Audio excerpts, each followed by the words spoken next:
Hello, and welcome to Metachemistry. This is episode 94, and we're finishing up our coverage of Salt Lake Showdown. So, that was the satellite event that took place in Utah the weekend of the June 22nd. And today we have a special guest with Ian and I, is Steve Butt, also known as King Butt. And he won the event at SLS.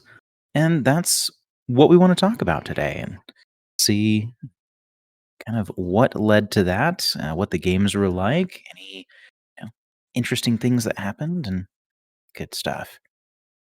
But before we dive in, I want to give a quick thank you to Mo Games, a sponsor of Metachemistry. Uh, they are an online supplier that you can find at mo-games.com for all your Infinity needs. And any patrons of Metachemistry get a 10% discount code at that store. And if you're part of our Discord community, whether you're a patron or not, you're entered in for a $40 coupon code that we raffle off each month. Because what's better than games? Mo Games.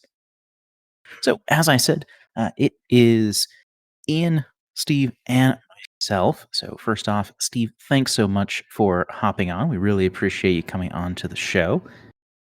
Thank you for having me. Yeah, absolutely.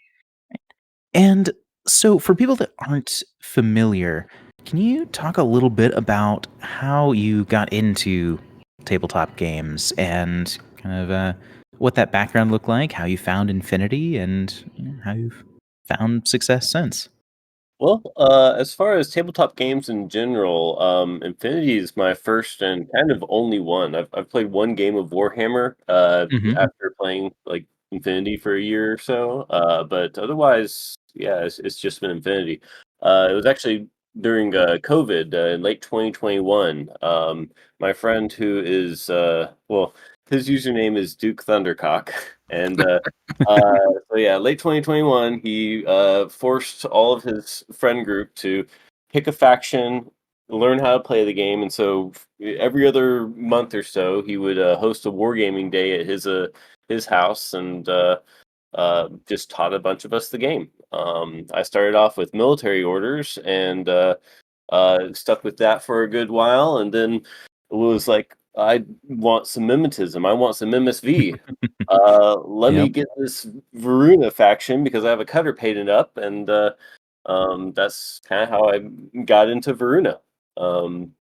Nice. And then in 2022, I went to my first tournament over at Rose City Raid and IGL 6, and did pretty decent there. And then um, ended up moving into some Cosmo and some vanilla using, but I guess I haven't really been playing that long. But I've played like 20 tournaments now. Mm-hmm. 4 satellites. I've won 2 satellites, and I've won 10 of those tournaments.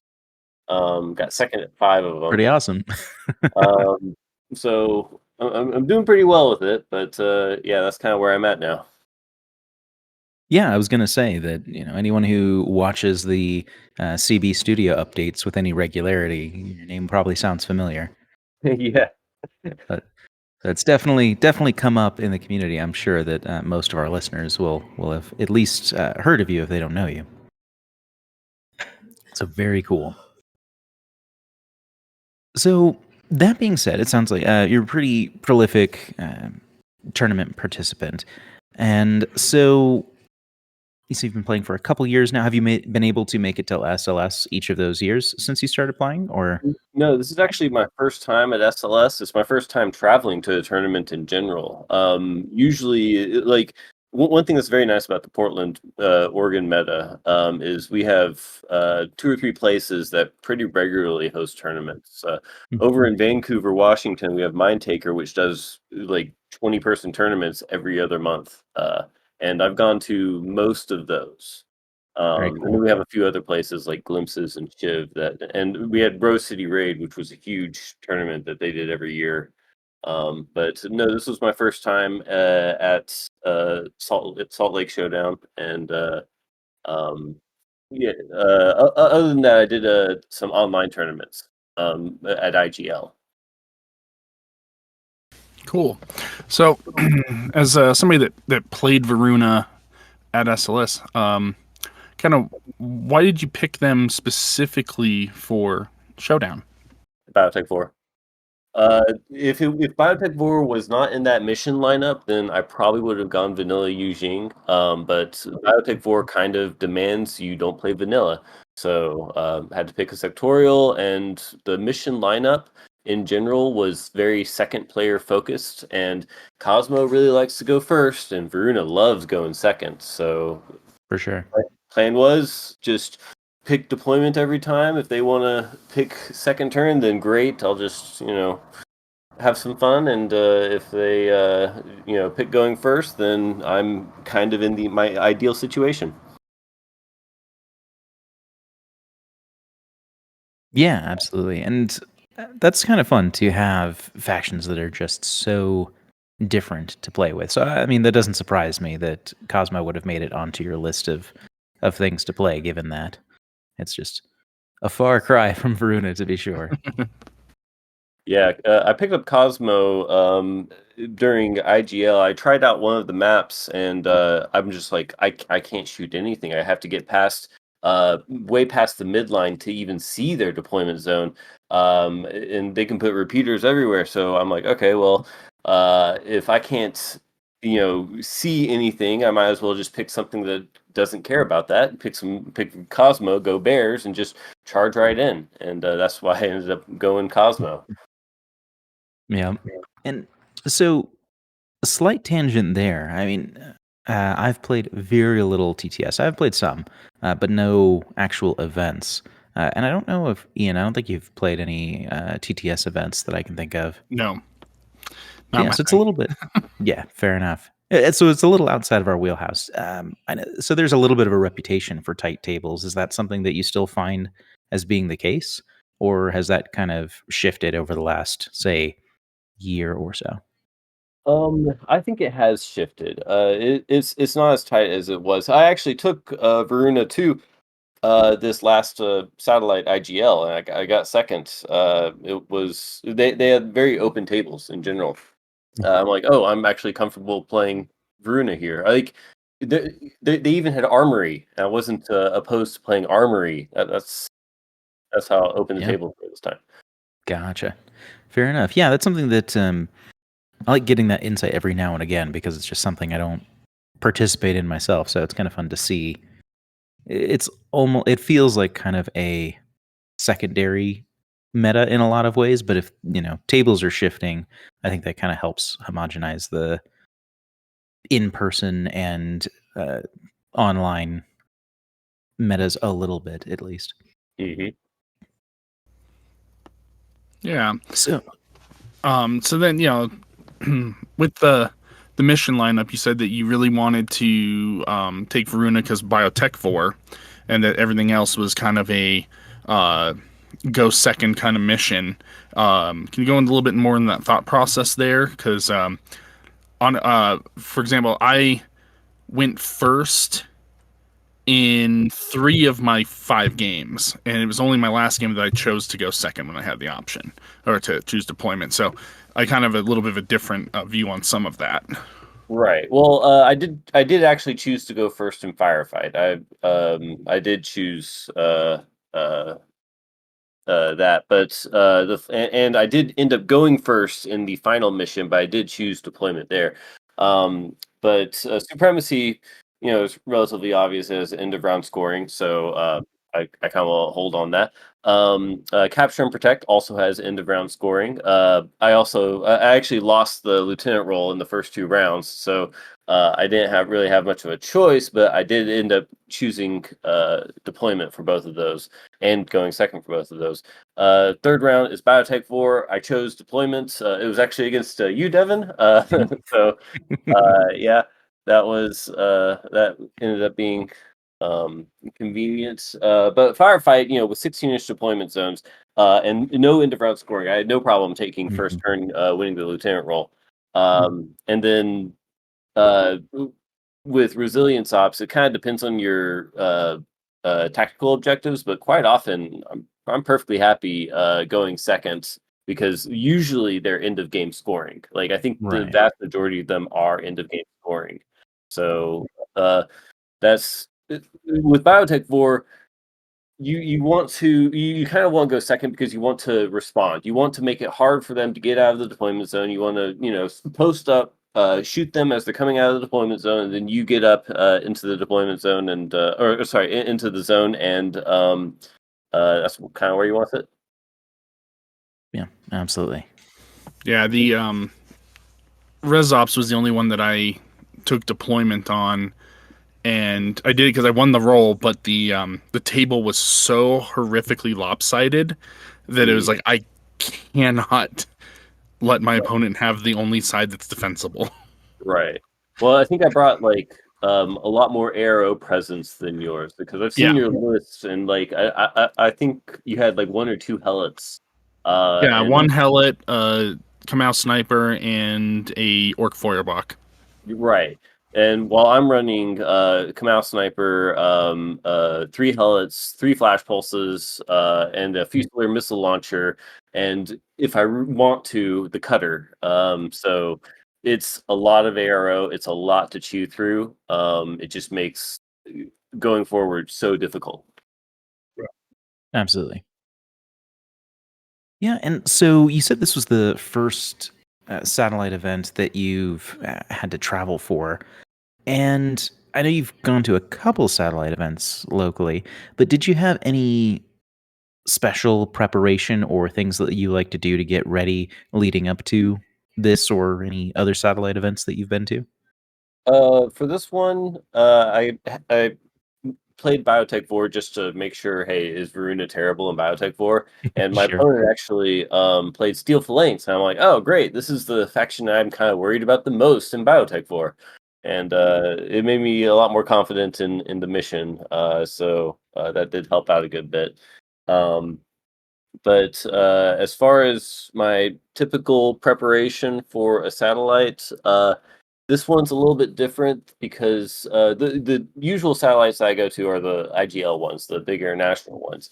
And I spend a lot of time thinking about my list names. So like for this satellite, I had just silly list names for my opponent. Also, if anyone noticed, I spent a lot of effort making 67 empty groups and then printing off my list so that you had group 1 and 69.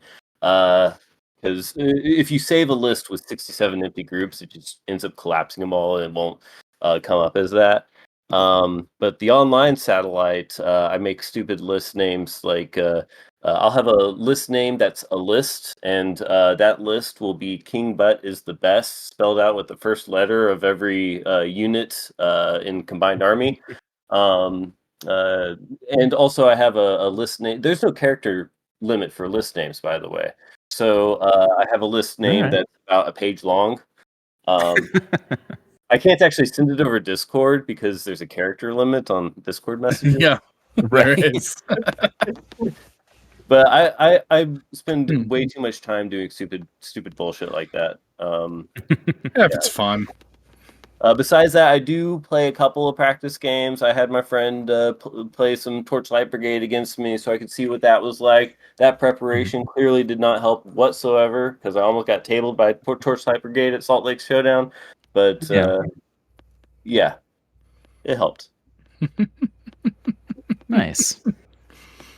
So, yeah, I think that's a good segue into the games themselves, though. So, why don't we just dive right into the first game of the day, which I believe was Supremacy.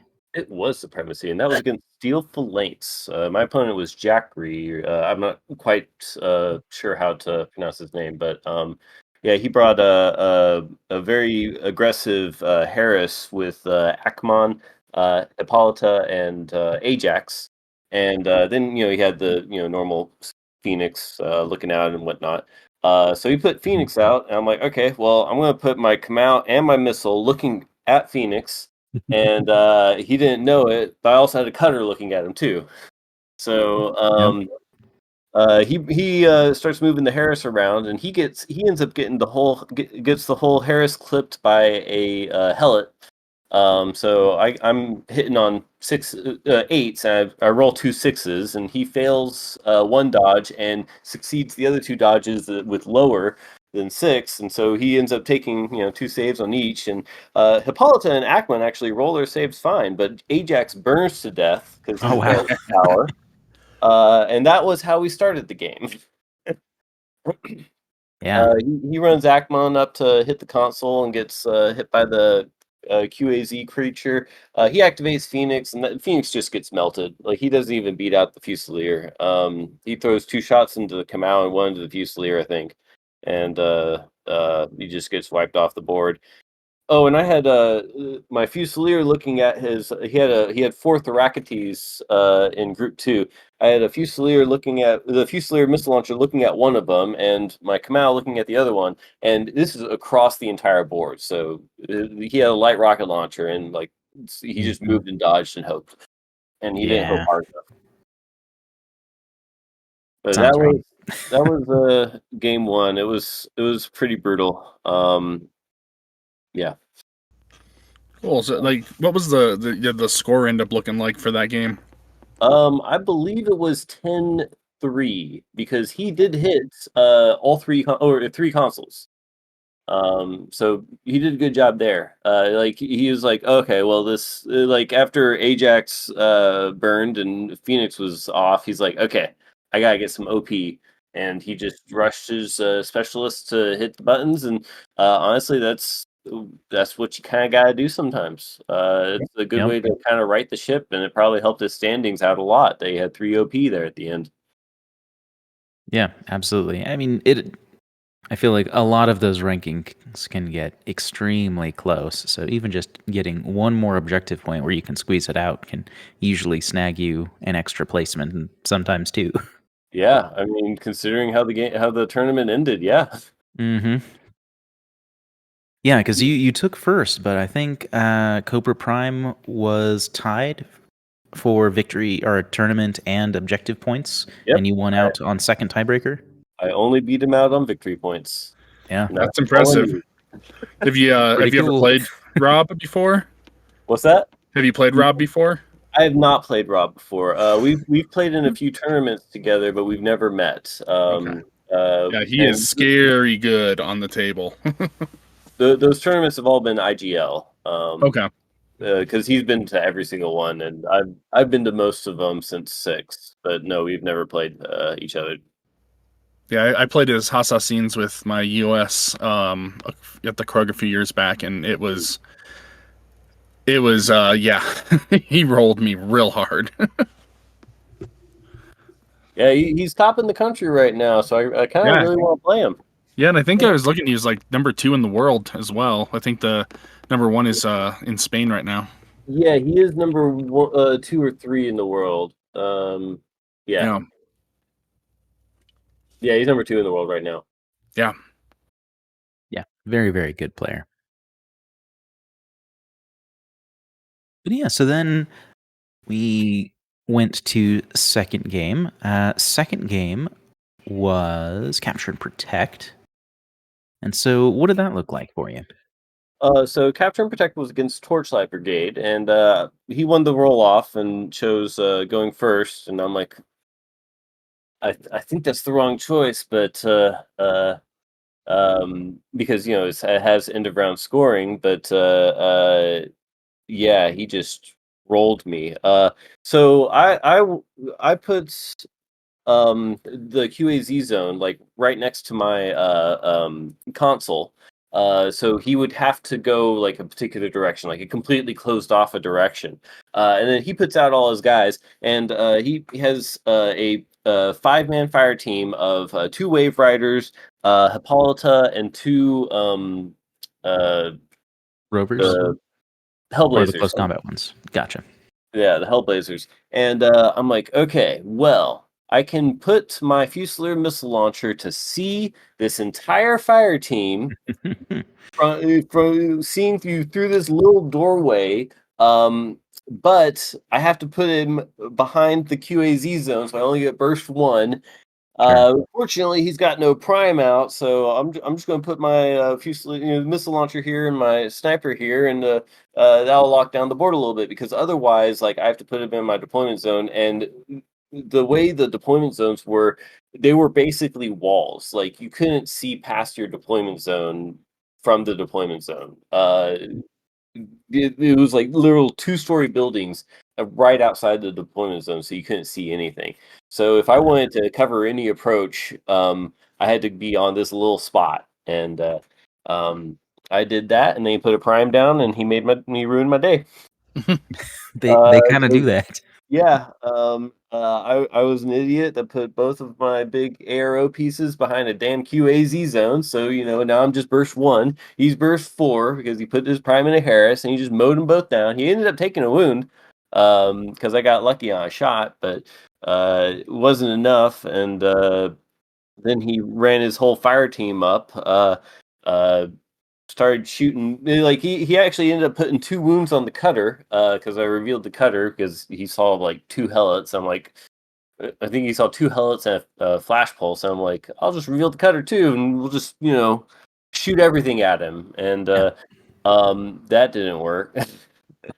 So he put 2 wounds on the cutter. He dropped a helot. I think he dropped 2 helots. I'm not sure. And then he pulled back, and I'm like, I'm in a really bad situation.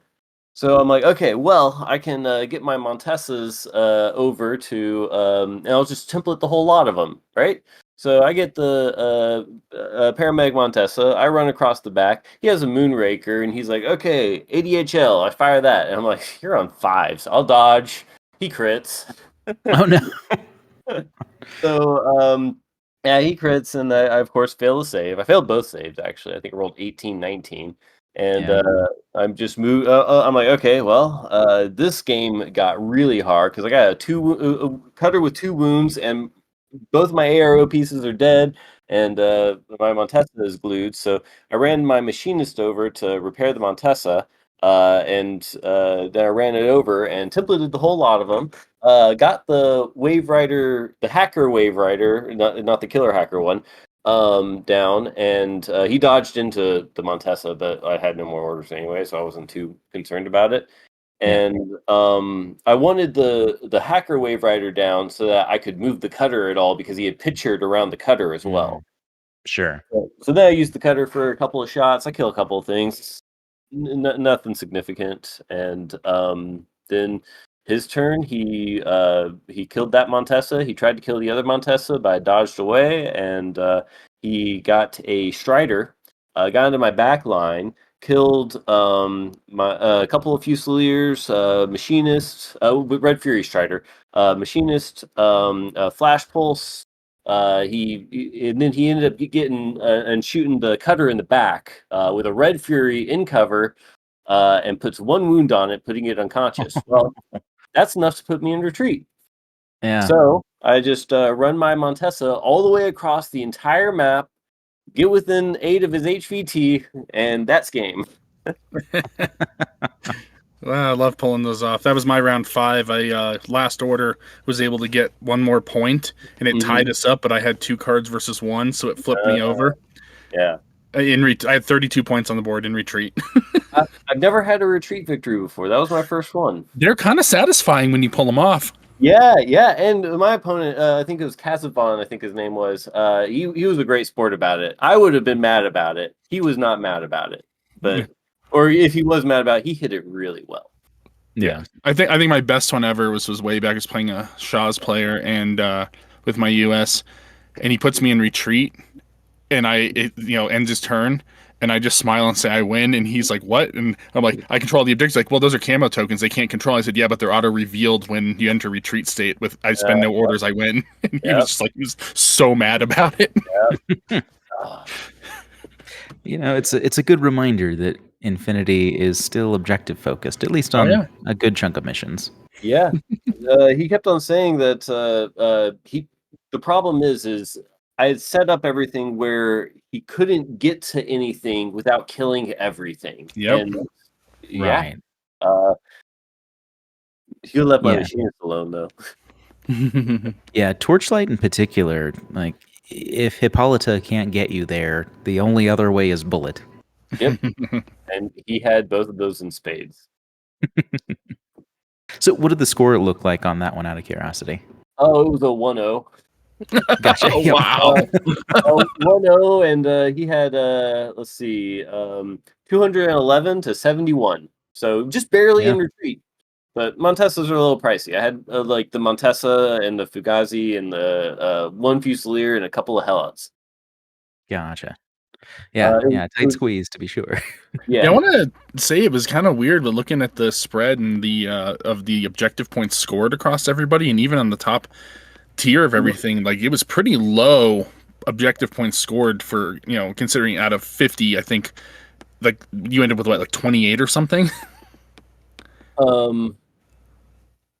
Let's see. I think I ended up with 36. Or yeah, but it was still fairly low compared to Yeah, like what the potential was, and so there's a lot of tough missions that like capture and protect is almost impossible to get a 10-0. Oh yeah, because having to control round one. Mhm. But yeah, it's just noticing a lot of the scorers seem to be kind of in that mid points range for the whole tournament. Yeah, it looks like me and Cobra had 38, and then after Okay. that is 30. Yeah. Gotcha. So 38's a pretty good chunk though. But yeah. That's a lot of difficult ones there. Yeah, capture and protect being one of the bigger ones, and also Biotech 4. It's hard to get max points there because it's both surviving and killing. Yeah. Usually, you don't get the surviving much. Right. Yeah, it's definitely stuff where like you just have to be dominating the game in such an overwhelming way to get max points on those a lot of times. Yes. Which, It's hard for, say, like Supremacy because you have to go second and dominate. Yeah. Right. And same with capture and protect. Yeah, exactly. So and then you and I played in round 3, and our listeners got my perspective last episode. But why don't you walk me through your perspective of that game? It was wild. First off, I see that you got a whole bunch of Yadus, and I wasn't that familiar with the points of Yadus, so I thought he's got Strategos, he has a Maru, and then I ask you your whip because I ask you your whip, and you're like, oh, whip 14. I'm like, okay, no Maru, I'm good. I don't know what he has, but it's not a Maru. And I see that he's got an HRL and an HMG. I'm like, okay, well, our deployment zones are 32 inches back, so I'm just going to put my sniper and missile launcher, halfway back in my deployment zone, and I know that his HMG and HRL are kind of SOL to get out of the zone. And then I have my cutter hidden and looking at quite a lot. And I won the lieutenant role. I chose deployment, and I tried to make it as difficult as possible for you to get out of your zone. I took a cheeky shot at your lieutenant with the cutter as your lieutenant was moving out, and didn't kill it, but that's okay.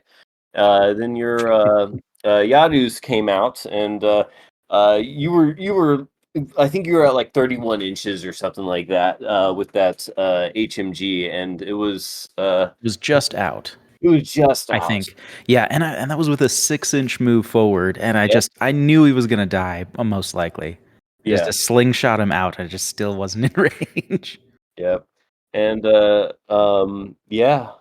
after that, actually before that you did the Dewan. You moved the Dewan up. I'm like, oh great, I can get this Dewan because like I'm worried about this Dewan making things hell for me because it's really close to where I want to be. I'm like, I'm definitely revealing my Helot here, and then you crit me off the board, and it's like, oh well, thanks.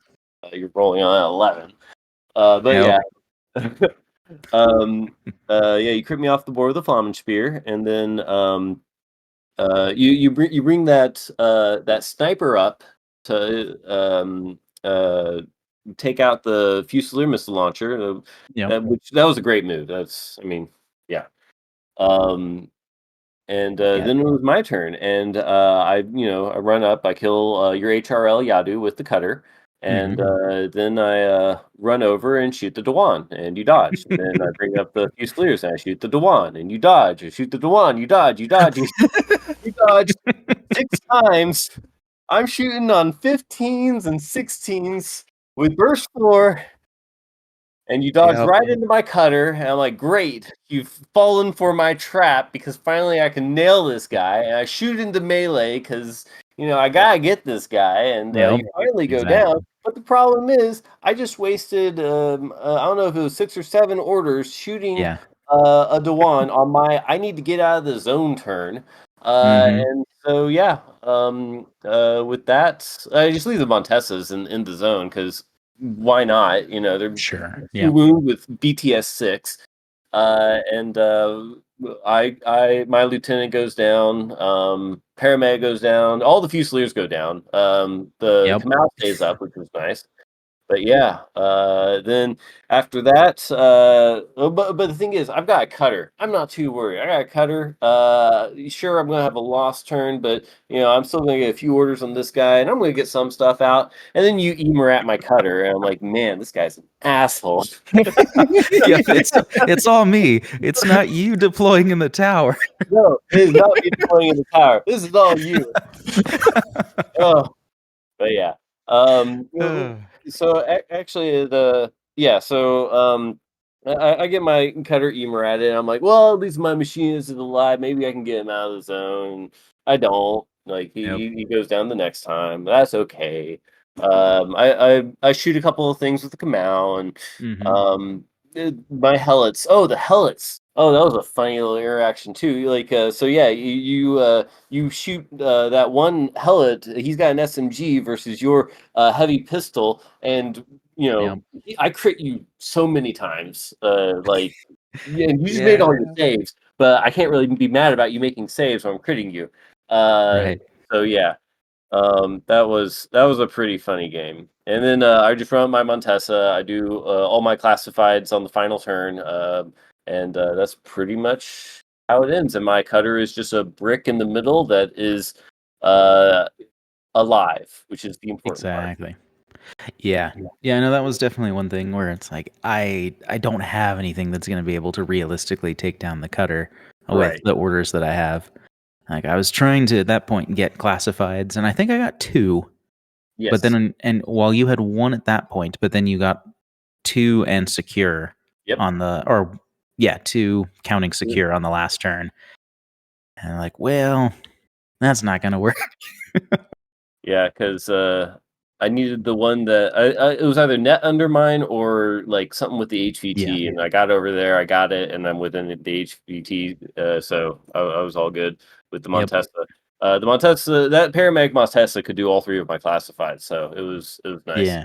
That is really nice. Yeah. And the final score? The final 9-2? Yeah, 9-2. Yes. Yeah.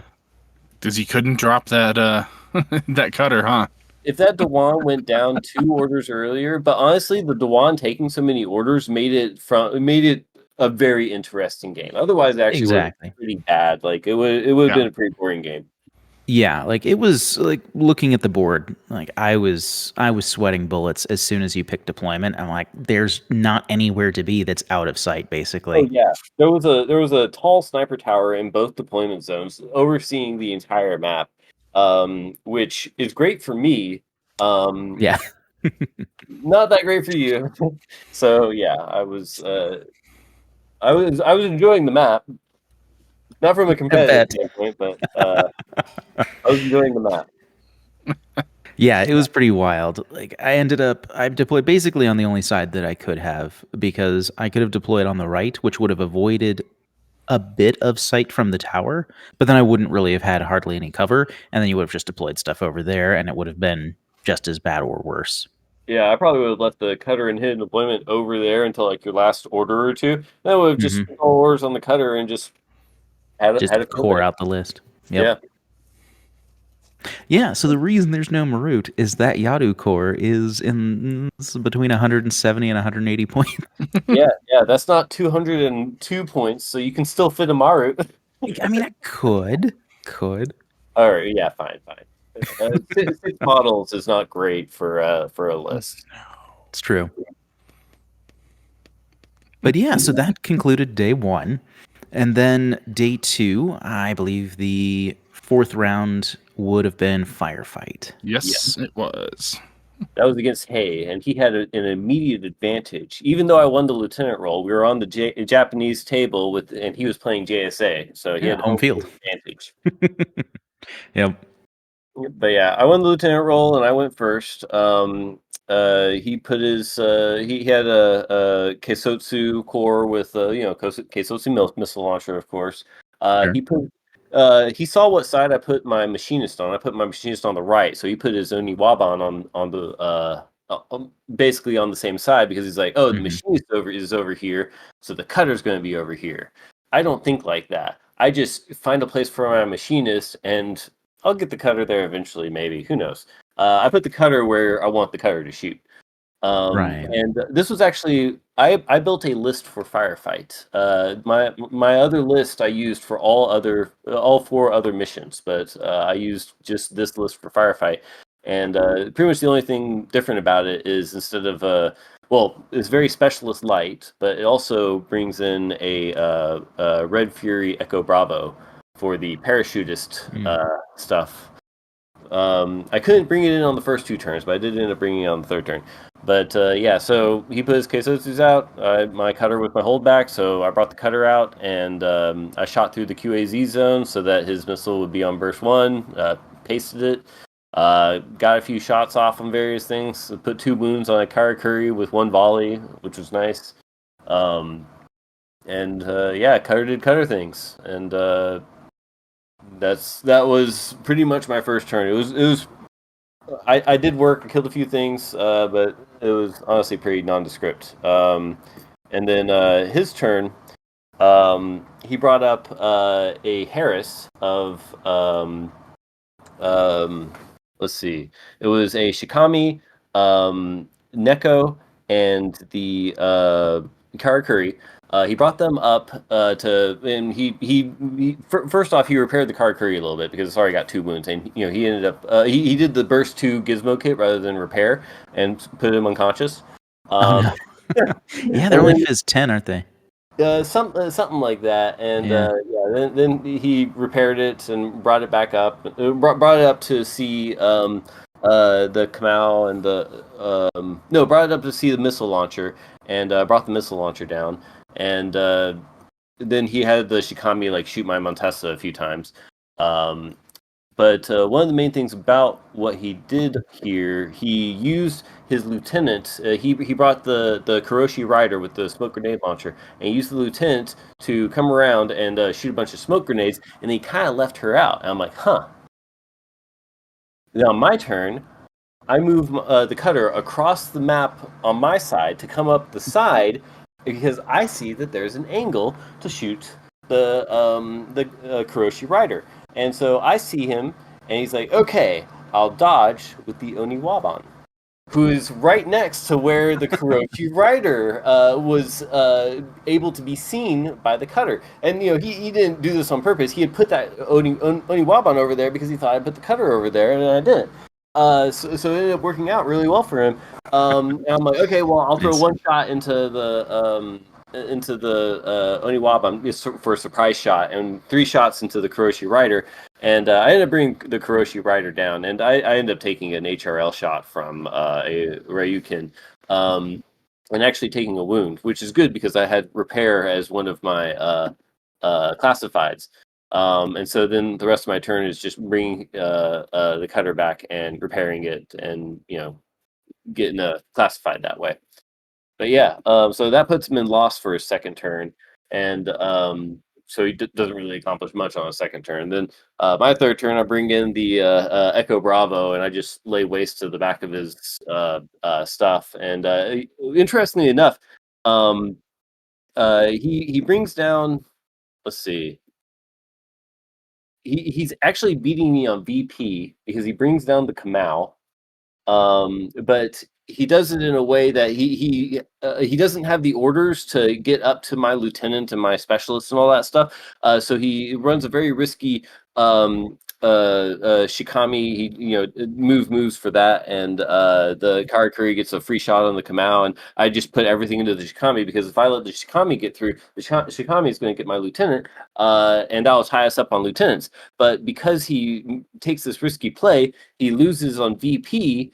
So he ends up trading a very close loss for the attempt at a tie, for actually a low scoring tie. I think it would have been 4-4. Yeah, sometimes you got to risk it for points. Yeah. I mean, from a tournament perspective, the 2 TP from the tie was the same as the 2 TP from the high scoring loss, because I think it would have been a 6-5 loss versus a 4-4 tie. So it's kind of hard to say what's better, because since he failed going for the tie, it ended up being an 8-3 loss.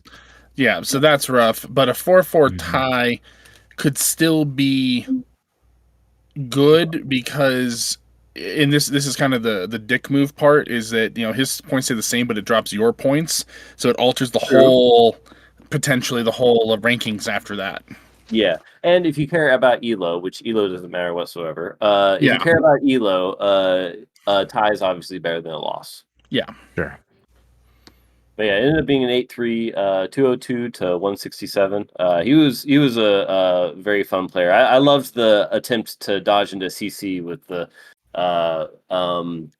cutter there. Yeah, with the cutter there. And he asked me what I would do if that happened, and I'm like, well, I would have just shot into melee with the Kamau, and I wouldn't have done double action. I would have done shock. Yeah, there you go. I would have just kept on shooting into it until he went down. Because I think I had like 2 or 3 more orders left. Probably, I think 3 more orders left. So, I mean, I'm probably not going to take 3 wounds there. So, yeah, for sure. Yeah, I can definitely see that being kind of a scary prospect. Mm-hmm. So I've gone receiving into that. Yeah, right? Your tag moved up. Surprise, Oniwaban. I shot into melee with my cutter quite a lot, actually. Yeah.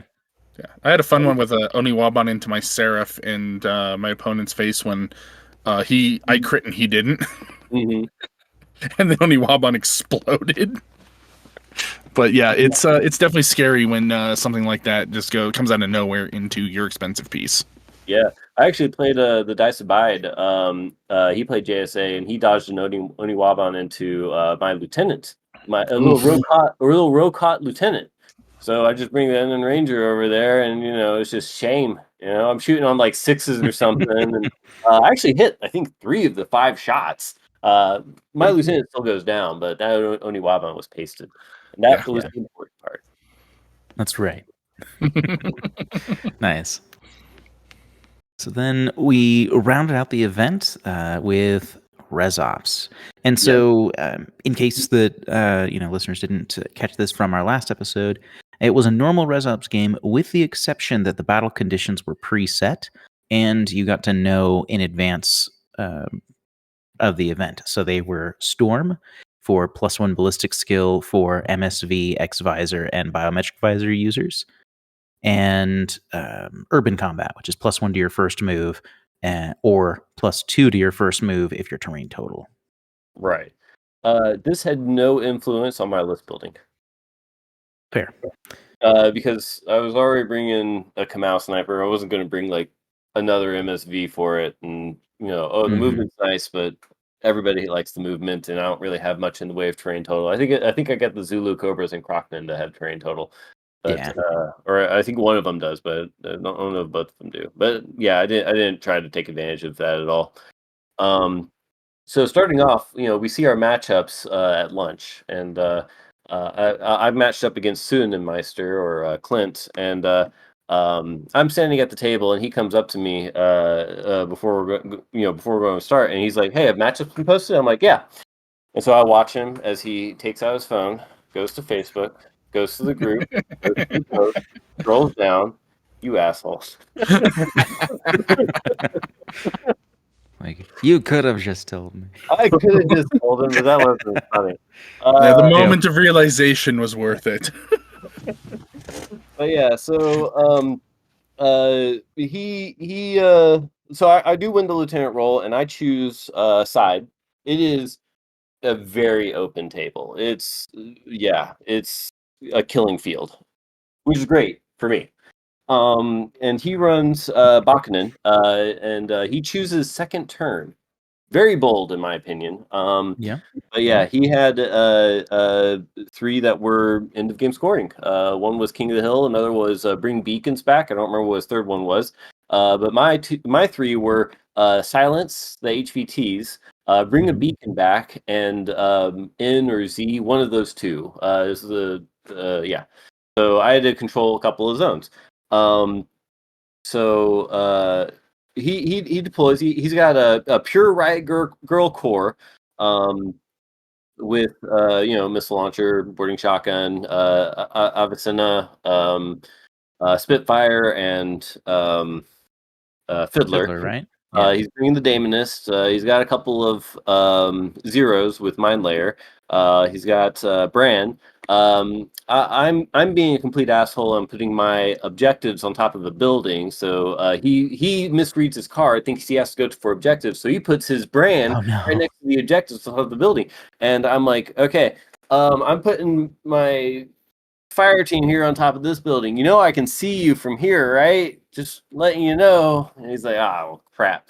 Because even though he's prone, I see him. So I spend my first 2 orders discover shooting him, fail both times. So fortunate for him.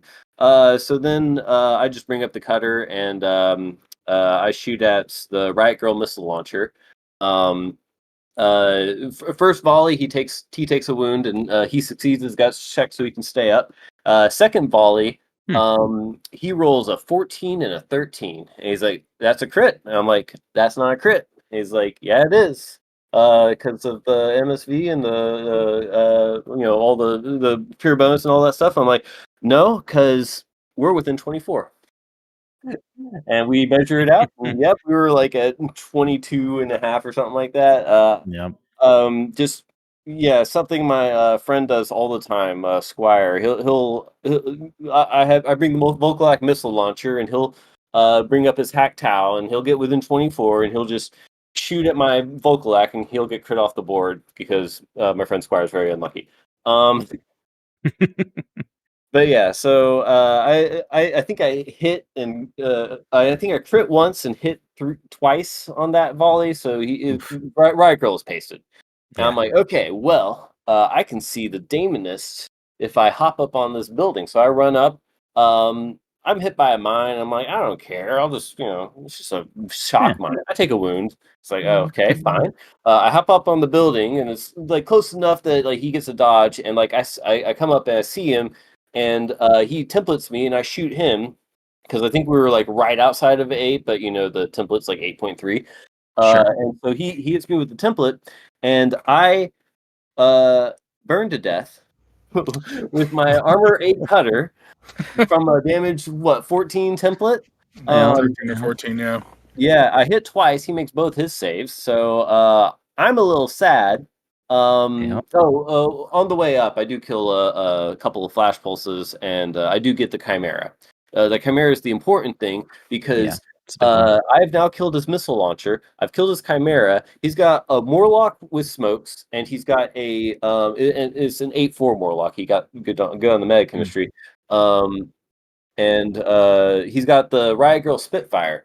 So he runs up his. So it's his turn. He might be feeling pretty good because he brought down the cutter, and he actually double taps it with Avicenna later in his first turn. But first off, he impetuouses up the Morlock, and I just shoot him with the Helot, and I crit him off the board. So that's great. Now he's got no smokes. My Fusilier missile launcher and my Kamau see the entire board.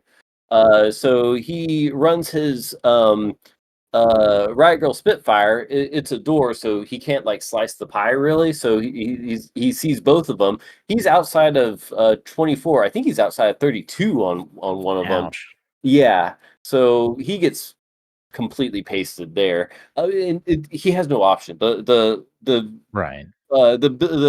map is like completely open. I see just about everything.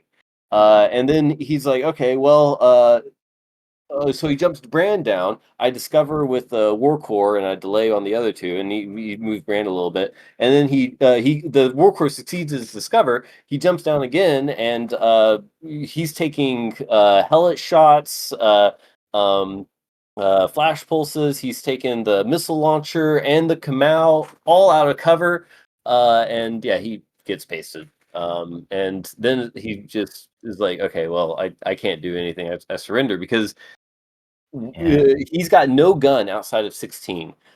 He's got nothing that he can even bring over to my side in any way. And I just have control of the board with a Core Link Kamau and missile launcher. They're shooting on 14 to 17. Like oh no, 18 because of the MSV thing. So he surrenders because like even though I think he beats me on VP at the moment, he just can't do anything. Sure.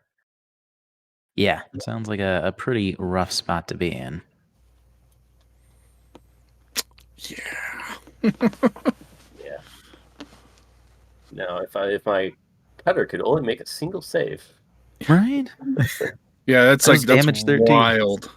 Yeah, burn the Vulcan shotgun is a damage 13 or 14. The Vulcan's 14. Okay. Vulcan's 14, I believe. Yeah, it was the Vulcan on the Daemon. Okay. That's well, it's slightly less insulting because it's damage 14. Slightly. 2 fails in a row. I mean, 1 damage 13, 2 damage 14. I fail all 3 saves on armor 8. No AP. Yeah. Yeah. Like in my Res Ops game, my Maximus took over a dozen heavy rocket launcher hits and just like shrugged them off. Mm-hmm. Like he's just like, I don't care. Like he's armor 7. He's like, I don't care. We're fine. It was everything else that took him down.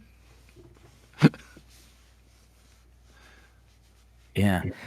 Yeah, it sounds like a pretty wild set of games. Yeah, it was a fun time. Yeah, it was definitely a good event. So speaking of which, just want to give another shout out to Alan and the crew for putting on such a great event, and that hopefully we can all make it back next year. Yeah, it's a lot of fun. It's my probably favorite out-of-state event. Yeah, this is my first out-of-state event, although I will be going to my second one in August and then my third one in August, but one of them's just in Seattle, so, it's a little drive Doesn't away. count. That almost doesn't count. I will be going to Krug, so awesome. Looking forward to that. Very cool. Yeah, well, that's super exciting. So yeah, speaking of which, the Krug is going to be, it is August. It's the weekend of the 24th. So it's the 23rd, 4th, 5th. And that's the kickoff for the Infinity Global Week. So that's super exciting. We're going to have Vostria out. He's going to bring some prize support. We've finally got, it sounds like the venue's all set and whatnot. And so things will be all ready to roll there. So should be a good time. So all that said, what do you feel like kind of set you up for success? What were some of the key decisions either in list building or in your games or otherwise that you kind of feel like put you in the best position that you could to end up taking the event? Well, so I think it's very important to not get tilted and to always try to think about how to maximize your OP. Like say in the second game, I was getting completely destroyed, but I'm like, okay, I can still win if this happens. And I got put in retreat, and I was able to keep my cool, and was able to pull it out. You just gotta, keep a level head and try to maximize your OP. Because even if it might not win you the game, it might win you the game. Even if it might not win you the game, it'll definitely help your placement later. Absolutely. Yeah. And I mean, I feel like that's one of those things that trips up a lot of players. I mean, usually more like semi-experienced players, but even very experienced players sometimes where, you just start rolling dice and things are going your way and you're kicking stuff off the table and you're like, wait a minute, I didn't actually score very much yet. I need Yep. to do that. And you also need to have a plan B, and then have a plan C and D as well. Like Yep. because dice are going to get you. They absolutely will. Yep. Another thing I would recommend people do is play your lists. Get comfortable. Figure out what you're actually doing. Because like I play Varuna, but I've played a lot of Varuna. So if I am not really prepping for a tournament, I'm like, okay, I need to play Varuna, because I know Varuna. Sure. Yeah. Yeah. And so I think that's kind of an interesting point. Like, how often do you find yourself playing the same lists? Because, like, with this event, like you mentioned, your two lists were almost identical. There, it was just dropping some stuff to make room for an Echo Bravo for Firefight, but otherwise they were the same list. So, is that kind of a very similar framework that you tend to use, or does it vary a lot more than that? That is actually a pretty similar framework that I use in a lot of my list building. If I play Vanilla Yujing, you're going to see the same 250 points in both lists. Mhm. If I play Varuna, you're going to see the same 250 points in both lists. There might be a couple of small different loadouts here and there, like maybe I'll bring the Cutter Lieutenant, which is always fun. Maybe I'll, and just have a slightly different helmet configuration. If I'm bringing Cosmo, it's usually pretty similar. So really, I play 3 factions, but I really only have 3 lists. Um, Sure. Yeah. because they're just very similar across the board. Uh, it might help if like if I'm trying to build like very specifically for a mission. If I'm seeing that I'm building specifically for a mission, really, I'm probably just going to take a different faction if rather than build that specifically. Gotcha. Yeah, that makes sense. Yeah, I end up, probably to my detriment, really. I end up doing a lot of the opposite, where most games I will write a new list because I like trying different things all the time. But that means I don't really hone in quite so much as maybe I should. But I do enjoy experimenting a lot. Yeah, I mean that's I kind of go both ways. Kind of depends. Like if I find a list that I really gel with, I'll often run it over and over and over again. But if there's some stuff I want to try, I'll throw like some weird combinations together just to try it out and see what works. And that was where my list for SLS came from. Was I was like, I want to try Maximus and I'm gonna throw this, and then like it worked for me. There you go. Yeah, very cool. So, I think we're just about to the point where we'll get to our closing thoughts, but I did want to give a quick shout to our patrons. We really appreciate you all supporting the show and helping us continue to do what we do. If you're interested in contributing in that way, you can find us at patreon.com/metachemistry. And in exchange, we try and give you some cool benefits, like early access to episodes, final say on polls, some exclusive access to some Discord channels and things like that.